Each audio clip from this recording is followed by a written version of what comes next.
don't know what to say. What's up, everyone? Awesome. Yo. Be soon. I know, right? I know that movie is copyrighted by Peter McKinnon. Great YouTuber. Shout out from Creative Village. We want to be like you when we grow up.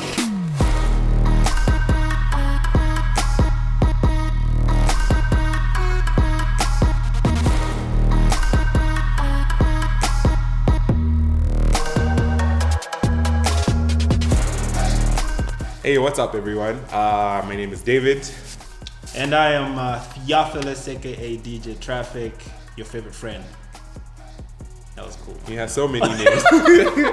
Try and walk down the street with this guy, and like 5 people are going to greet him in the first 2 minutes. Like, I swear, it's like that. Famous people. I'm not famous. I used to be. Only famous people say that. When I was my son's age, I used to be famous. You know, the cuteness used to get to people. Was that a humble brag just now? No, it happened. It just happened. So today we'll be looking at why Zambian creatives don't share tips and tricks. Well, at least there was a time when tips and tricks never used to be shared. And we're just trying to see what could have caused all that drama. We choose to call it drama because that's the kind word we could use. Drama. Drama is a strong word. Drama is a strong word. Yeah. I need to calm down.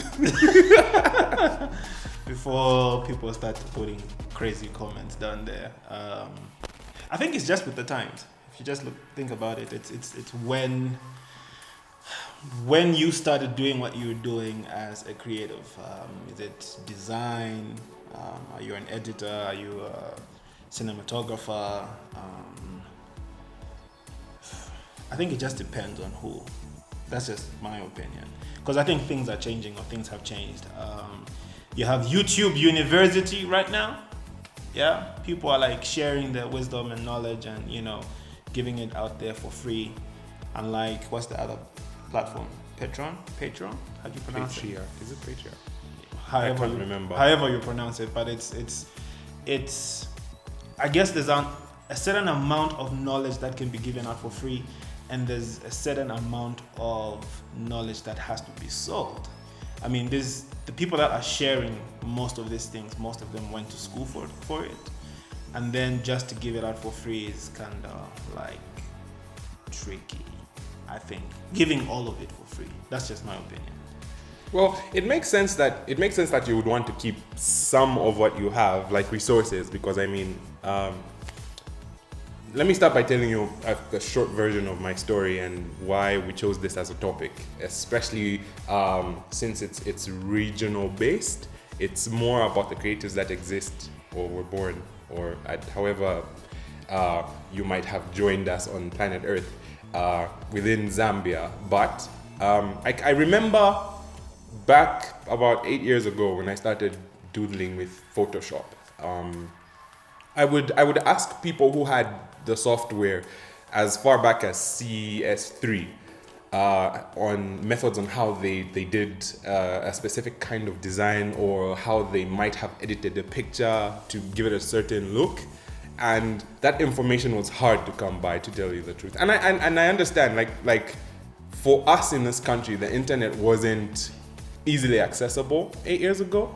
So if you wanted to learn, you had to learn from someone else, or someone who had internet and downloaded a video that taught them how to do a specific thing. But whenever someone was privileged like that, that information was top secret and it was hard to come by. So I had to become the kind of person who went out of their way to get access to internet and a laptop and all those things that will need you to get onto YouTube to try and learn a few things. And it kind of worked. But even though I was exposed to an environment that made it hard to get tips and tricks, I never felt that I had to keep it to myself. I wish I had clients here. He was gonna back me up on because I kind of taught him, introduced him to Photoshop, taught him what he knows, and he went further and taught himself more stuff. I've actually learned from him as well. Yeah, but things used to be tough, and I'm hoping that we could come to like. I think it's okay if you put it like that. There's a couple of people that I won't mention names that I really wanted to learn a few things from, and it was actually difficult because there's that feeling of when they teach you or show you how they or their workflow on how they come up with certain images. If it's color grading, for example, like people used to keep these things to themselves because they felt if they showed you, you would make more money than them, or you get more business than they would. Like you'd be competition for them. Like someone actually mentioned this. Like I got some equipment from a certain group of people to shoot a music video. And then after we shot that music video, actually the individual came to shoot with me. And then when we're down, the person didn't expect me to color grade the video the way I did.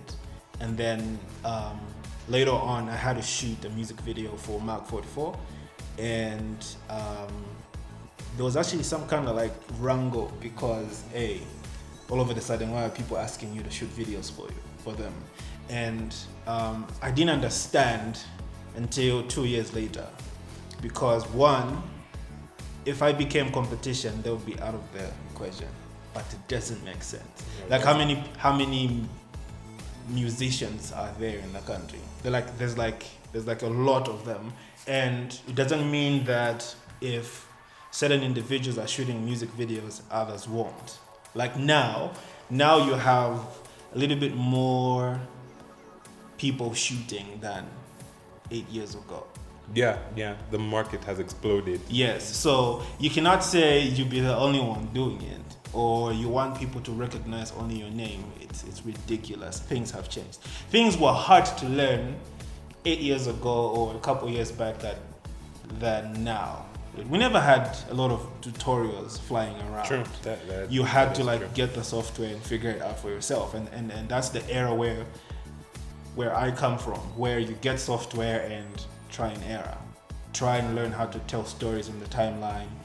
Try and learn how to color balance your images. So you had to be an editor and colorist at the same time, of which that's like becoming normal now. Software is easier to use than it was like years Gosh, ago. and I you mentioning that kind of takes me back to what I think the first version of the Adobe suite I used was CS3. CS3. It looked gray and boring, to be honest. That whole gray background, you couldn't edit like your layout, the background color and all that. The first thing I do when I install any of the Adobe suites on a new machine is change the theme from whatever color is there to the darkest possible. And there's so much of a difference between the first software I used and CC right now. I updated mine about 6 months ago and I was wowed. The selection tools work well, how it tells the difference between edges on an image when you're cutting them out for photo manipulation. It's just kudos to you, Adobe.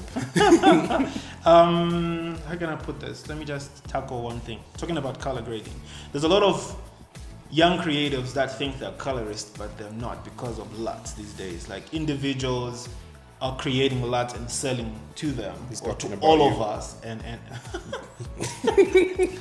and you find that people will just get a Rec 709 conversion LUT or utility LUT and drop it on their footage, and the footage looks amazing if your lighting was good. If your lighting was horrible, LUTs are horrible to use. So you find that if you don't know the technical terms or technical know-how on how to make your images look good, it's gonna take a long time, because you just can't get a preset, drag and drop it there and expect your skin tones to look good.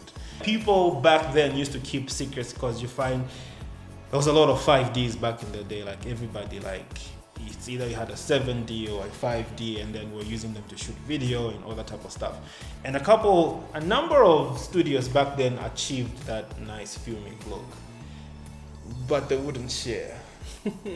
they'd usually keep it a secret, and I don't even know why it was like that. Even now, it's the same. Now there's like a competition of creativity, like who would create something that the world hasn't seen. And that's something that I think I appreciate about, the current state of the media workspace community in Zambia, because if I had to if I had to dig in a little deeper, I think back in the day, because money was hard to come by, people did their best to keep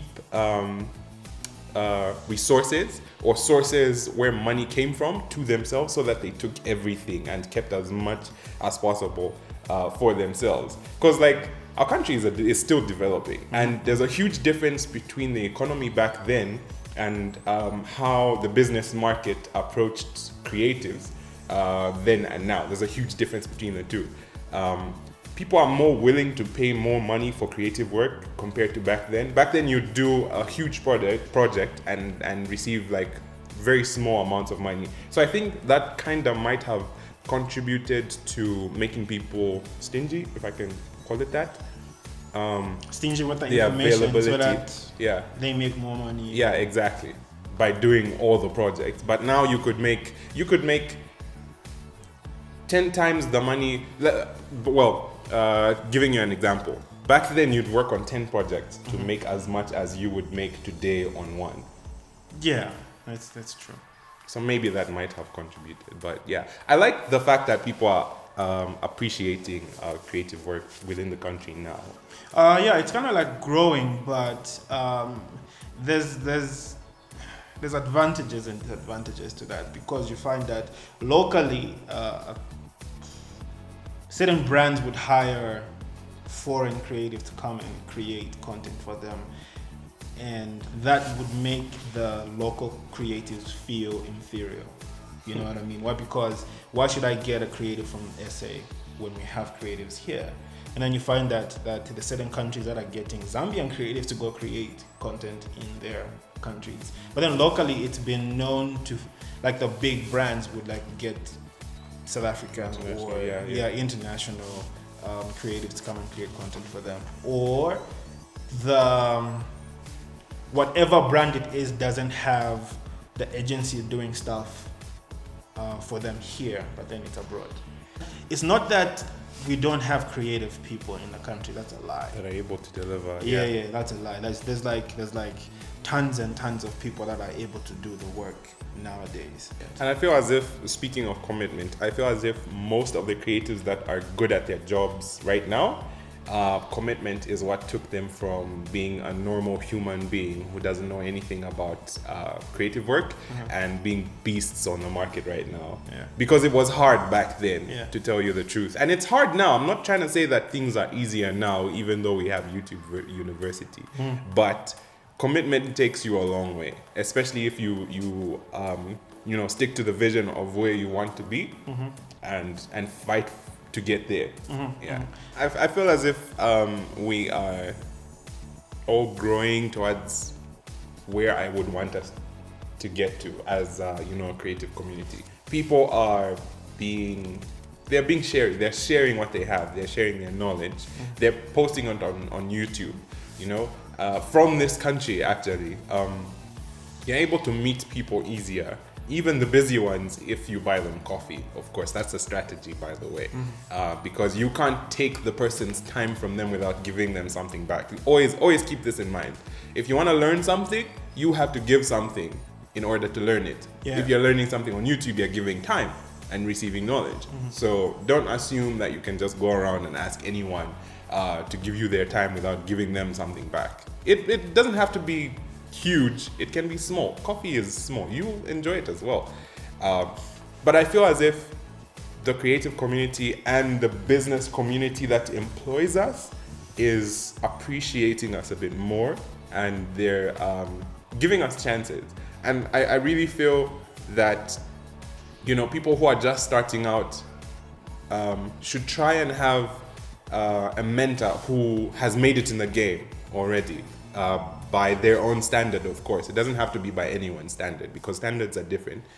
they have to have a mentor who's going to point them in the right direction or give them criticism that will help them develop, so that the community as a whole benefits. The community as a whole looks good. The community as a whole looks worth the money that the business end pays us. So I feel as if we grow together, we will all benefit as individuals as well. Okay. So we should keep doing that. Okay. How do we wrap this up, man? Yeah. Nice always sharing time with you. And the least you could do for YouTubers basically is just subscribe. They're giving you content and information for free. Like and subscribe, comment, and I think that just gives the creatives juice to actually create more content. To keep going, yeah. Yeah, to keep more going. Yeah. Because if you keep on just watching and not, helping these guys, just click that button and that notification bell and just, let us do this more often. You know what I mean? Oh, and let us know what this video looks like if you don't like our background, if you don't like the color grading, if you don't like my voice, which is highly doubtful because my voice is beautiful. Let us know. And I guarantee you, I will look at or read your comments. And if I see anything funny, it's fine. I'll still move on with my life. I'll still create more content. You come back and you watch it. Why? Because somebody would tell you they uploaded a new one and you'd want to see it so that you could say something. There's those guys who they're just waiting to just, be some kind of evil to the world. A mojo jojo to your progress. Yes. Thank you so very much for watching this episode. This is our first video. We've been extremely busy, but we're here to create more of such stuff so that we could grow together. Peace.